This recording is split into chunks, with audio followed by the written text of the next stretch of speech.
Komunikasi di istana itu harus nol kesalahan.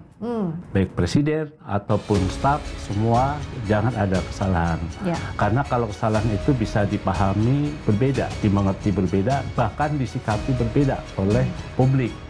Tapi realnya PCO itu tidak bisa masuk ke presiden karena harus melalui jembatan, yaitu Letkol Teddy sebagai sekretaris kabinet. Halo sahabat Kompas TV, selamat datang kembali di podcast Istana dan Presiden. Masih bersama saya Friska Clarissa dan wartawan senior Istana yang sudah malang melintang 20 tahun lebih dari presiden ke presiden, Mas Suhartono. Mas Har, apa kabar? Baik, Mbak. Sehat ya Mas ya? Sehat dong. Nah kan kalau kita tuh podcast banyaknya ngobrol, komunikasi. Nah bicara soal komunikasi, ada yang disorot dari Istana Kepresidenan. Iya. Tampak ya kalau Sobat Kompas TV ingat ya dari soal teror kepala babi. PCO ini Kepala Komunikasi Kepresidenan, Kantor Komunikasi Kepresidenan ini disorot. Gimana sih komunikasinya? Nggak cuma itu, waktu Presiden Prabowo Subianto ketemu sama pemimpin redaksi, itu juga disinggung bahwa mengakui ada komunikasi yang kurang dari istana. Mas Har, gimana soal ini? Ya mungkin yang pertama yang saya alami ya dan saya rasakan dan yang ideal, komunikasi di istana itu harus nol kesalahan, zero mistake. Ya. Zero mistake. Baik presiden ataupun staf, semua jangan ada kesalahan. Ya. Karena kalau kesalahan itu bisa dipahami berbeda, dimengerti berbeda, bahkan disikapi berbeda oleh publik. Jadi kembali lagi komunikasi presiden tidak boleh salah.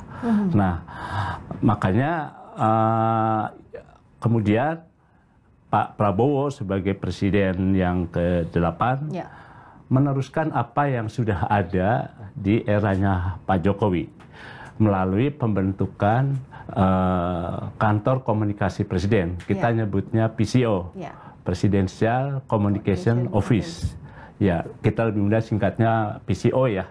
Ketuanya kepalanya Pak Hasan Hasbi, dan dia untuk menyampaikan apa yang menjadi kebijakan program pemerintahannya di era Pak Prabowo, ditunjuklah ada 6 juru bicara presiden.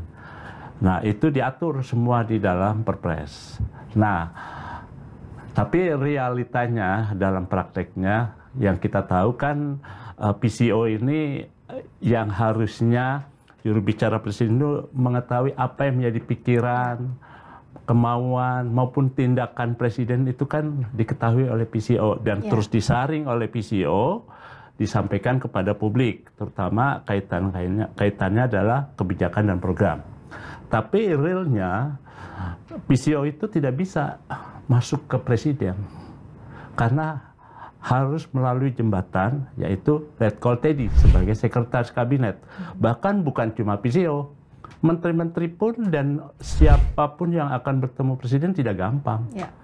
Oke lah kalau menteri atau yang lain, tapi ini kan PCO, juru bicara presiden. Ya harusnya punya akses langsung. Punya akses langsung, tapi ini tidak. Nah ini yang harus diperbaiki. Bagaimana supaya PCO ini bisa mengikuti apa yang menjadi kemauan presiden, pikiran presiden, perkataan presiden, dan tindakan presiden. Nah ini tidak kesampaian. Nah sampailah sejumlah orang di lingkaran dalam istana pun saya mendengar mereka agak kecewa dengan kinerjanya PCO, tapi tanpa melihat bahwa PCO tidak bisa optimal karena ada keterbatasan itu. Gitu, tidak bisa masuk ke presiden. Kan artinya kalau ada akses yang dibuka, ini harus ada kesepahaman antara lingkaran dalamnya Pak Presiden dengan PCO itu sendiri. Harusnya. Nah, Mas Har melihatnya apa yang jadi hambatan jembatan komunikasi? Ya, yang disebut inner circle, lingkaran dalam presiden itu ya boleh dibilang kalau kita melihat dari luar kan ya ada presiden, ada Letkol Teddy, ada 3 sespri atau ajudan, ada Pak Rizky, ada Pak Agung, dan ada juga Pak Rajib ya. hanya itu aja. PCO itu yang boleh dibilang juru bicara presiden itu berada di luar, nggak bisa masuk. Bahkan kantornya aja kan, sekretariatnya di Jalan Veteran 3, di seberangnya Komplek Istana. Kantor pusatnya, tempat berkumpulnya deputi dan staf ahlinya PCO, ada di Gedung Kuarnas, di depan Stasiun Gambir. Semakin jauh dari lingkaran Makin jauh, istana. gitu ya. Nah, dalam sehari-hari, kita lihat kan, PCO maupun staf PCO itu jarang sekali bisa hadir dalam sidang kabinet, rapat terbatas, atau menteri-menteri ataupun tamu yang dipanggil presiden, ketemu presiden, didampingi oleh PCO, itu nggak ada. Sama sekali nggak ada. Kalau gitu nggak efektif dong sebagai juru bicara presiden yang harusnya punya akses, misalnya waktu zamannya Pak Jokowi KSP, itu kan masih lebih dekat aksesnya ke Pak Presiden ke-7 Jokowi. Nah, dengan PCO ini semakin jauh jaraknya untuk akses informasi dalam gitu, Mas. Ya, jauh dan jadi tidak efektif, sehingga wajar kalau dinilai PCO tidak menunjukkan kinerja yang baik, malah boleh ada yang bilang gagal.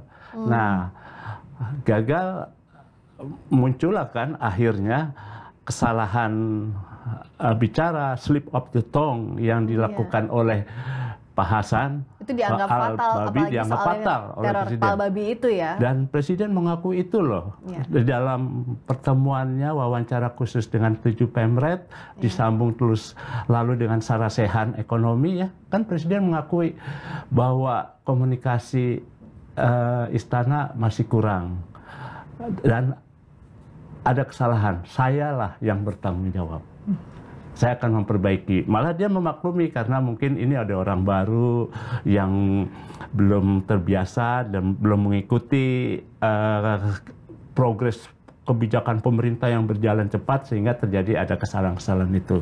Nah, dengan kesalahan itu yang sekarang terbaru adalah presiden meminta Pak Menseknek. Ya, bahkan tidak hanya Mensesnek, ada juga Wakil Menteri Komdiji itu Mas Angga masuk di lingkaran itu. Apa nggak semakin rumit, Mas Har? Kalau tadi aja PCO sudah punya jarak dengan inner circle-nya Pak Presiden. Ya, jadi kekurangan dan kesalahan di komunikasi istana itu sekarang semakin rumit. Dan ruwet, Mbak. Udah rumit, berit lagi. Jadi karena masalahnya nggak diselesaikan gitu ya. Tapi ditambah lagi dengan... Iya, penunjukan Pak Prasetyo Menseknek sebagai ikut memperkuat juru bicara itu semakin mengganggu struktur kelembagaan komunikasi presiden. Ada kan, Mas Angga, ada Mas Juri juga bahkan ya. Itu kan memang presiden minta Menseknek dan juga semua menteri ikut menyampaikan sesuai dengan bidangnya. Nah, di istana Pak Prasetyo Menseknek itu adalah menteri senior yang memang sebetulnya bisa dan mempunyai kewenangan untuk bicara. Seperti Pak Pratik boleh waktu aja berbicara itu, tapi bukan sebagai jubir. Supaya tidak menimbulkan keruwetan, ya masukkan saja Pak Menseknek itu ke PCO, merangkap atau di atasnya kepala PCO gitu. Sedangkan kehadiran Wamen Komdigi Angga Rangga Prabowo dan juga juru bicara yang waktu itu di KPU, Wakil Menteri Sekretaris Negara yang kedua, Pak Juri Adiantoro, itu juga makin menambah. Karena dia bukan juru bicara. Apakah Pak Angga mau? Dia kan wakil menteri ya. Wakil menteri kan setingkat menteri. Dia harus turun ke eselon 1A. Karena yang di PCO itu adalah setingkat 1A. Nah, apakah Pak Angga mau? Apakah Pak Juri mau? Nah, jadi kalau memang mau diluruskan komunikasi presiden, PCO-nya itu diperkuat. Diberi akses dan juga sering lah barangkali mungkin dibina baik oleh presiden ataupun oleh Menseknek. Tapi bicara soal tadi aturannya harusnya lebih diatur lagi, didisiplinkan. Tapi kan perpres soal PCO-nya aja, soal kantor komunikasi kepresidenan sekarang lagi diuji materi. Nah, itu Ya tadi udah makin ruwet lagi sekarang. Yang dilakukan minggu ini, kemarin lah ya, beberapa hari yang lalu, itu dia mempersoalkan dasar hukumnya PCO, Undang-Undang Perpres 82. Ya, tahun itu 2024. Ya. Karena dianggap overlapping, tumpang tindih dengan kantor staf presiden. Oke, di kantor staf presiden punya perpres sendiri. Dan di dalam kantor staf presiden itu ada 5 deputi. Satu deputi 4 itu adalah bidang komunikasi presiden. Komunikasi yang mengelola strategi komunikasi di istana. Nah, karena sudah berdiri PCO, dikeluarkanlah fungsi dari deputi 4. Dimasukkan sekarang ke PCO. Oke, PCO sudah berdiri sendiri menjalankan strategi komunikasi presiden. Tapi perpres di kantor staf presiden ini belum diubah. Akhirnya dinilai di uji materi ini tumpang tindih. Jadi mereka bilang bubarkan aja PCO gitu loh. Apa bedanya begitu dengan? Iya, apa bedanya dengan KSP? Karena KSP kan juga dengan belum direvisinya perpresnya masih bisa menjalankan fungsi itu, meskipun sebetulnya deputi 4-nya sudah ditarik dan berdiri sendiri menjadi PCO. Dan dihapus fungsi keempat komunikasi itu, komunikasi presiden. Nah, PCO-nya itu mungkin ada revisi atau tidak perlu ada revisi, tapi lebih diberi akses kemudahan. Misalnya dalam sidang kabinet diundang, hadir, bahasan, atau stafnya. Begitu juga kalau ada menteri yang datang ke istana atau tamu yang datang, PCO hadir. Nah, ketika mereka memberi penjelasan ke wartawan, staf PCO hadir di situ. Jadi tahu apa yang menjadi langkah-langkah kebijakan presiden day by day, setiap hari bahkan. Tapi apakah ada problem dari sisi kepercayaan Presiden Prabowo dan inner circle-nya kepada siapa yang ada di sampingnya Pak Presiden yang bisa menyampaikan informasi yang kita katakan A1 langsung dari lingkaran dalam. Misalnya, kalau dari orang-orang yang ditunjuk baru itu kan Mensesnek Pak Pras, lalu ada Mas Angga, Mas Juri, itu kan ya orangnya bisa dipercaya oleh inner circle-nya Pak Presiden. Mas Har. Kalau memang Pak Pras kan memang dulu lingkar dalamnya Pak Prabowo ya. Pak Angga juga lingkar dalamnya Pak Prabowo. Kalau Pak Juri kan bukan. Pak Juri itu dulu staf deputi di kantor staf presiden yang sebelumnya adalah salah satu pimpinan KPU ya. Itu. Betul. Jadi boleh dibilang bukan lingkar dalamnya. Tapi ikut karena wakil menteri sekretaris negara karena dia di bawah sekarang Pak wakil menteri sekretaris negara 2. Ya, dia masuk dalam lingkar dalam itu. Nah, tinggal masalahnya ada kerelaan dari lingkar dalam presiden, terutama presiden lah harus membuka diri. Soal kerelaan dan kepercayaan itu Mas Pras ya, Mas Har. Ya kan, artinya ada kepercayaan yang harus diberikan begitu. Kalaupun perpresnya sudah menunjuk PCO, ya dimaksimalkan fungsinya begitu. Kalau ada tambahan lagi juru bicara, pembagiannya seperti apa, mungkin harus dijelaskan juga ya Mas Har. Iya dong, harus. Jadi memang pertama diberi kepercayaan masuknya PCO di dalam lingkar presiden, ya meskipun mungkin ya kan ada hal-hal yang mungkin mereka sendiri sepakati, ada batasan-batasan tertentu yang memang nggak bisa dimasuki oleh PCO, tapi sebatas kepada kebijakan kehendak keinginan presiden day by day itu diketahui, gitu, sehingga 6 juru bicara di PCO itu berfungsi gitu loh. Sayang sekali gitu ya, kalau mereka sudah diangkat, ditunjuk, dilantik pula kan, tapi fungsinya tidak optimal, ngomong nggak berani. Termasuk gitu. kita wartawan nyarinya juga harus kemana, harus dikontak satu-satu kah begitu? Iya, jadi bingung. Nanti bisa jadi berbeda juga antara jubir satu dengan jubir lain, ya kan Mas Har? Iya. Jadi memang kalau nanti sudah ditetapkan oleh presiden, misalkan habis sidang kabinet yang bicara adalah Mensesnek, didampingi oleh misalnya PCO, sudah gitu loh, PCO saja gitu loh. Nah, usulan Pak Prasetyo untuk mengangkat Pak Angga maupun Pak Juri itu kan juga yang setahu saya sampai saat ini belum ada persetujuan presiden lah. Itu baru usulannya Pak Prasetyo loh, gitu. Karena beliau juga sadar ya bahwa sebagai Menseknek itu pekerjaannya, waduh, luar biasa berat banget. Betul. Jadi kalau harus melayani wartawan, nggak mungkin juga. Nggak mungkin gitu. Jadi memang harus ada orang khusus. Nah tapi kalau mau mengangkat Pak Angga maupun Pak Juri, ya dia harus dibuatkan perpres baru lagi, kepres baru untuk menunjuk dia sebagai jubir. Nah, problemnya sudah ada perpres yang menunjuk PCO sebagai jubir. Nah, apakah mereka akan diintegrasikan bersama atau tetap berdiri sendiri-sendiri? Nah, kalau berdiri sendiri itulah kerumitan itu nggak akan hilang. Tapi kalau dijadikan satu, kerumitan itu berhilang dan PCO bisa ditingkatkan kembali kinerjanya dengan baik gitu ya. Meskipun di luar nggak apa-apa, tapi mereka hadir dari pagi sampai dengan presiden pulang gitu. Jadi tahu ketika wartawan butuh, Menseknek nggak perlu ngomong, nggak perlu harus menghindar wartawan takut di doorstop. Ya, presiden juga sudah ada PCO yang standby.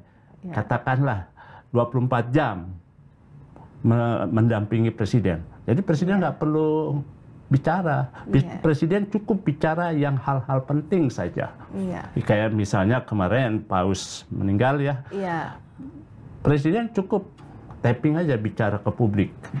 Itu udah cukup gitu ya. Betul. Ada yang memang harus presiden menyampaikan sendiri ke publik, tapi ada juga yang bisa diwakilkan oleh juru bicara. Itulah fungsinya ya Mas Har. Betul. Jangan sampai juga kita kontak-kontak ke juru bicara, minta off the record atau latar belakang, di ghosting, jangan ya. Jadi itulah fungsinya juga komunikasi kita ya dengan wartawan. Juru bicara itu kalau boleh membandingkan ya sedikit ke belakang di eranya Pak SBY. Di era Pak SBY itu Presiden SBY hanya bicara hal yang penting dan utama. Itu saja. Yang tidak bisa diwakilkan. Dan nggak bisa diwakilkan. Dan kalau yang mau detail, ya tanyalah juru bicara dalam negeri, Andi Malarangeng. Atau juru bicara luar negeri, Dino Patijalal. Itu untuk periode pertama. Nah, periode kedua, Pak SBY juga nggak perlu ngomong hal yang kecil-kecil. Cukup kalau hal yang kecil serahkan ke Julian Adrin Pasa, juru bicara presiden untuk masalah dalam negeri, atau luar negerinya hubungi Teuku Faisal, juru bicara internasional yang sekarang beliau menjadi duta besar di Norwegia. Nah, kita menarik juga ya kalau lihat pola komunikasi dari presiden ke presiden berbeda. Tadi kita di awal membahas yang saat ini ya, bagaimana PCO yang saat ini masih harus banyak masukan begitu ya Mas Har, soal strukturnya, ditambah lagi dengan juru bicara baru. Nah, kita bandingkan dengan eranya Pak Jokowi. Saat kita bareng-bareng di istana juga Mas Har. Kan pada saat itu ada staf khusus bidang komunikasi. Presiden. Nah, apa yang berbeda dengan pola sekarang? Ada juga KSP waktu itu yang bisa berbicara atas nama istana. Jadi kalau kita kutip Istana titik 2 itu ya dari pihak-pihak yang sudah ditunjuk, Mas Har. Dulu Presiden Pak Jokowi sebelum adanya staf khusus yang merangkap juru bicara presiden, itu memang sudah ada namanya kantor staf presiden. Nah, di kantor staf presiden itu ada fungsi keempat, deputi 4, nah itu yang dia bicara. Tapi ketika Presiden Jokowi membentuk eranya Pak SBY, itu ada staf khusus itu itu diatur. Nah, di era di eranya Pak Jokowi, jadi ada tim komunikasi yang awal-awal itu yang dipimpin oleh Ari Dipayana, ingat kan waktu itu. Tapi ketika dibentuk juru bicara, yaitu Johan Budi. Mas Johan Budi. Nah, Johan Budi lah yang menyampaikan keterangan presiden, meskipun juga tidak terlalu banyak yang bisa diperoleh dari media ya. Tapi kita tahu kemana begitu ya kalau jadi juru tapi bicara. Kalau ada apa-apa kita tahu.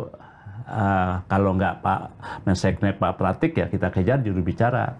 Nah, setelah periode kedua kan muncul juru bicaranya Pak Fajrul.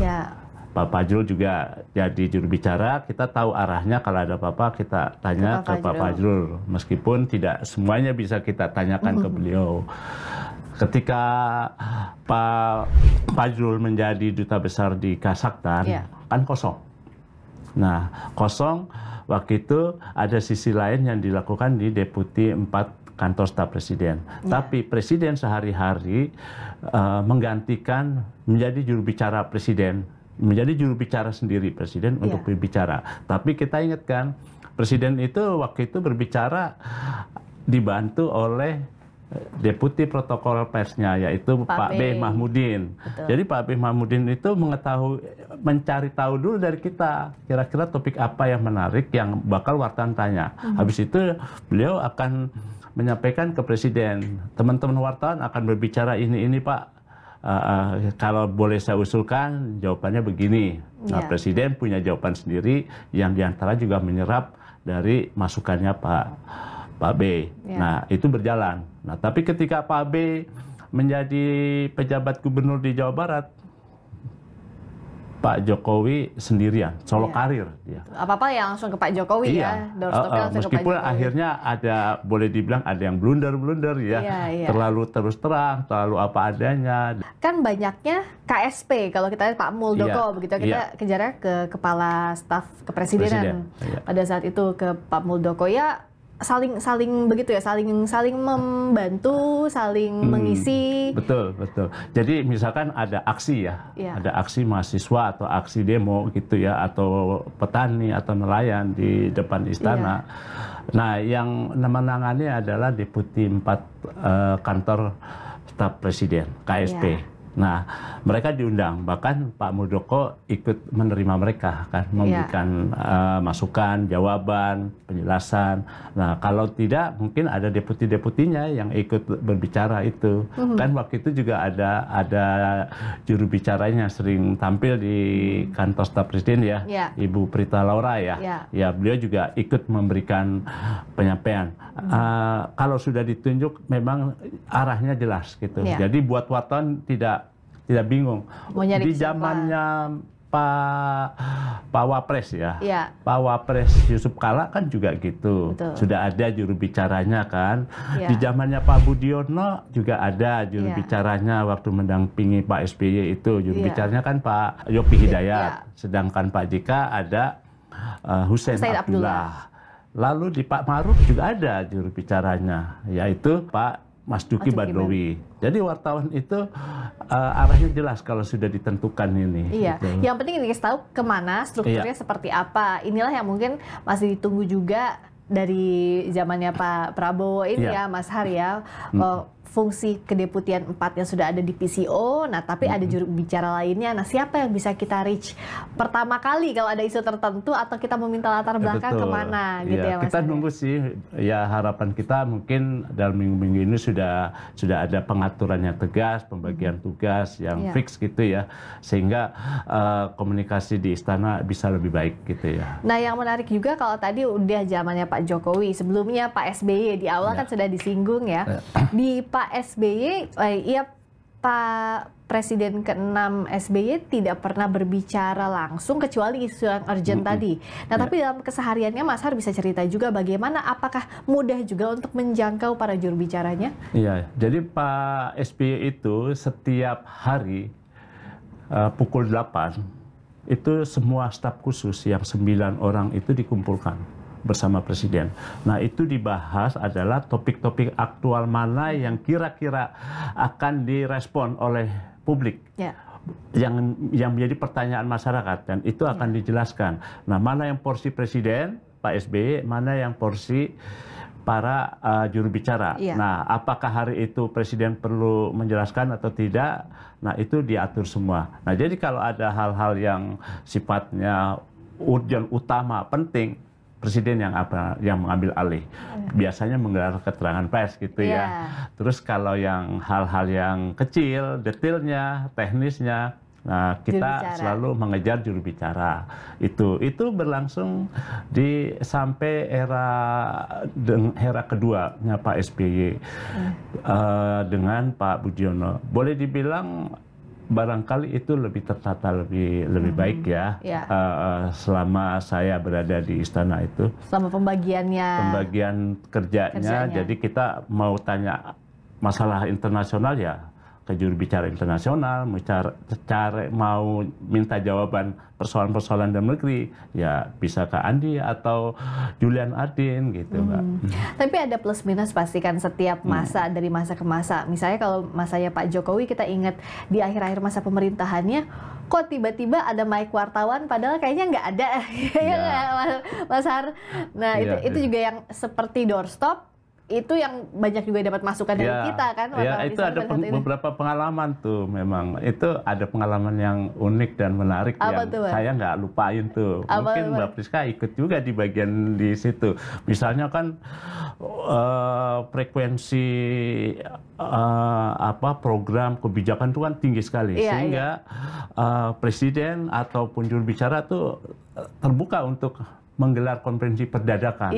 Pas kita lagi pada makan, semua kelaparan, kita makan, terus doorstop presiden, doorstop, ya, kita semua lari gitu. Nah ada teman yang lupa gitu loh, sambil makan gitu, jadi tangan kiri pegang tip, tangan kanan tuh kan bekas makan pakai tangan makan nasi padang pakai tangan, jadi tuh penuh dengan bumbu, jadi diumpetin di sebelah mana gitu. Itu ada teman saya itu yang sampai gitu. Di waktu RS Pak SBY ya? Pak SBY itu menarik. Dan juga ada lagi kita lagi asik gitu ya, lagi asik transkrip atau bikin berita.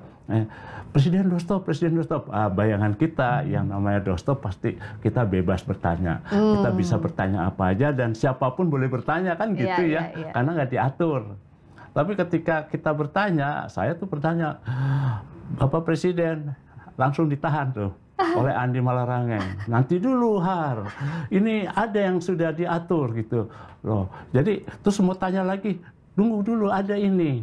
Jadi kayaknya kita nggak dikasih kesempatan loh. Ini namanya doorstop atau memang sudah diatur gitu ya. Tapi ya sudah, kita ikuti aja. Terus juga ada beberapa kali mau bertanya ke presiden, kelihatannya susah gitu ya.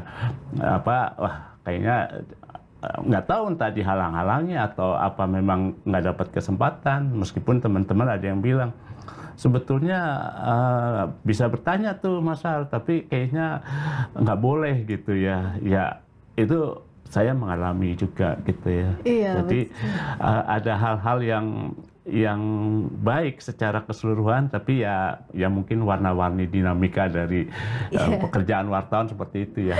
Walaupun sama-sama kawan sendiri di lapangan, tapi kan pada dasarnya kita dengan misalnya biro pers di istana zamannya Pak SBY maupun Pak Jokowi punya kepentingan masing-masing. Kalau dari sisi istana melindungi, jangan sampai ada yang blunder disampaikan. Nah dari sisi wartawan tugas kita memang nanya-nanya terus. Jadi tugasnya kita gimana aja caranya, yang penting bisa nanya. Nah tapi kalau dari istana gimana caranya biar nggak melebar atau nanti memunculkan isu-isu baru. Tapi sebetulnya setiap apapun informasi kalau kita bisa dapat secara lengkap, utuh, jelas, terstruktur, itu juga yang disampaikan di pemberitaan kita juga pasti bagus. Kira-kira gitu sih. Jadi jika komunikasi berjalan baik, yang untungnya rakyat. Itu tuh highlightnya. Tapi ya memang di istana dari setiap presiden ada yang unik. Tadi kita udah cerita di zamannya Pak SBY, Pak Jokowi, Pak Prabowo dengan segala plus minusnya. Nah kalau dari sisinya, kita lebih ke belakang lagi. Dari mulai Bung Karno sampai ke Bu Mega, itu gimana Mas Har? Memang setiap zaman, setiap presiden punya dinamika sendiri-sendiri yang boleh dibilang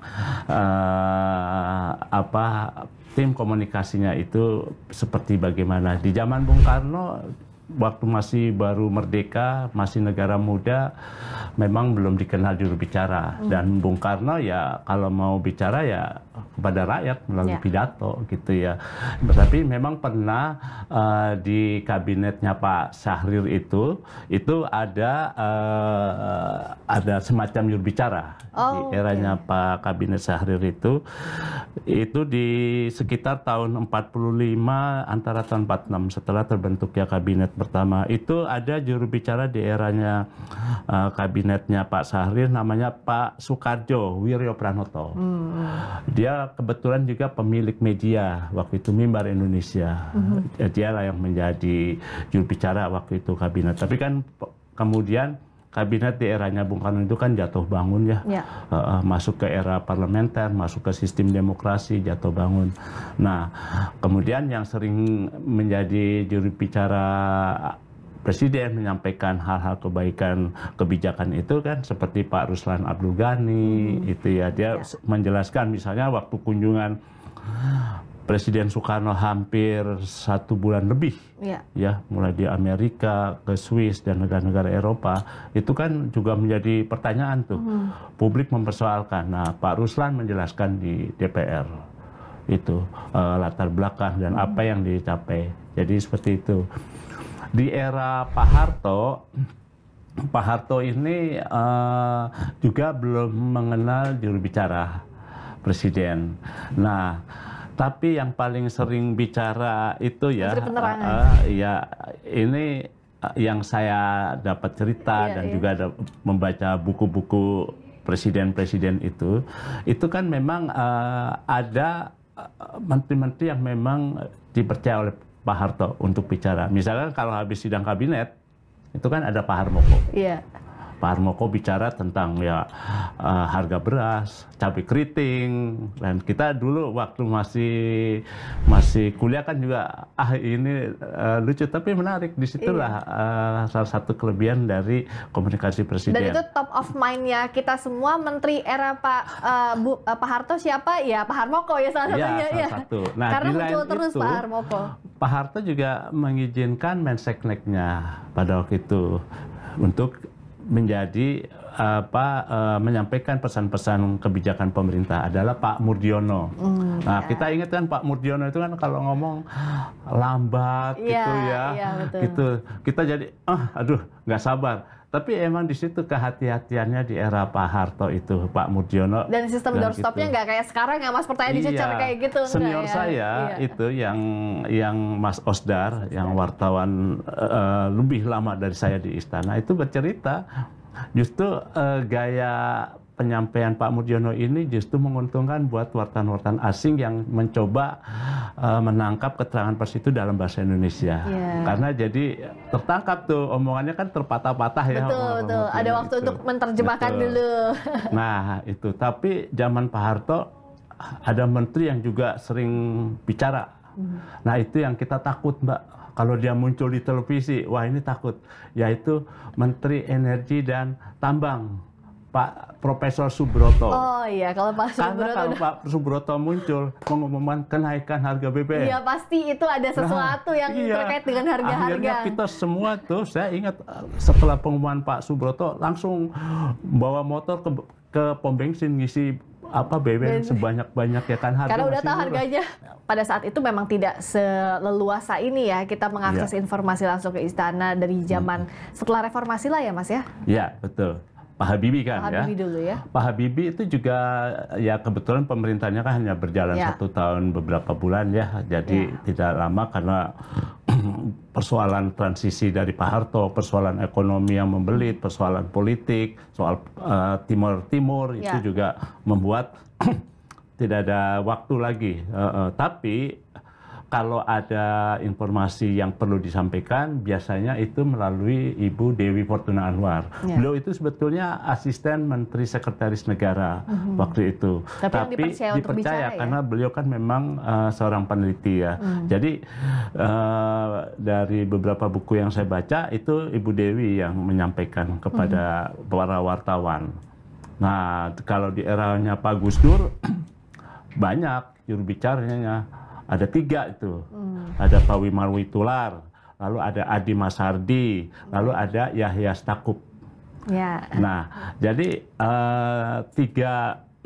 tiga juru bicara ini mudah kita bisa mencari berita dari mereka. Begitu juga Bu Mega waktu mau menyelesaikan tugasnya setelah Pilpres 2004, mau meninggalkan istana, kan kita wartawan ngumpul datang dari pagi. Wah, ini pasti di era terakhir ngomong lah, adalah sedikit-sedikit kata perpisahan atau apa gitu ya. Jadi kita tungguin tuh. Saya juga nungguin Presiden setelah menandatangani Undang-Undang Jaminan Sosial, terus keluar. Wah, kita digiring keluar, di luar.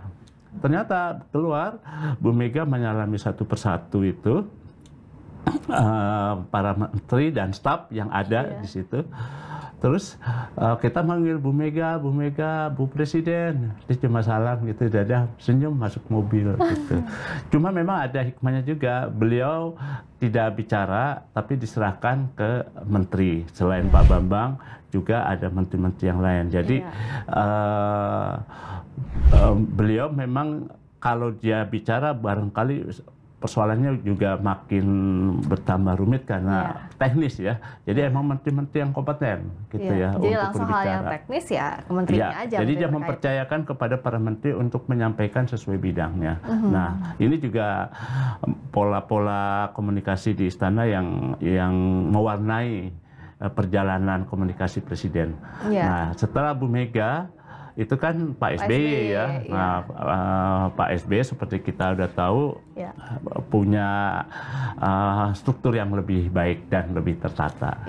Kira-kira seperti dilanjutkan itu. Juga Pak Jokowi. Oh, yang saya ingat juga waktu zaman Pak Jokowi sering juga kan kita diundang ke Istana Negara misalnya atau Istana Merdeka juga dikasih off the record-nya latar belakang ketemu langsung dengan Pak Presiden. Itu juga menarik ya Mas Arya karena kita bisa tahu juga sebetulnya buat para wartawan itu kalau ada sesuatu yang memang mungkin masih jadi persoalan dan tidak perlu dipublish gitu ya, ditulis, dipanggil aja kita para wartawan entah oleh Menseknek atau oleh Presiden langsung dikasih paparan background information gitu ya. Tapi tetap syaratnya jangan ditulis oleh media. Nah, mungkin yang sekarang juga mungkin keraguan istana memberikan background information itu karena di tengah era begini apa-apa bisa langsung bocor gitu loh.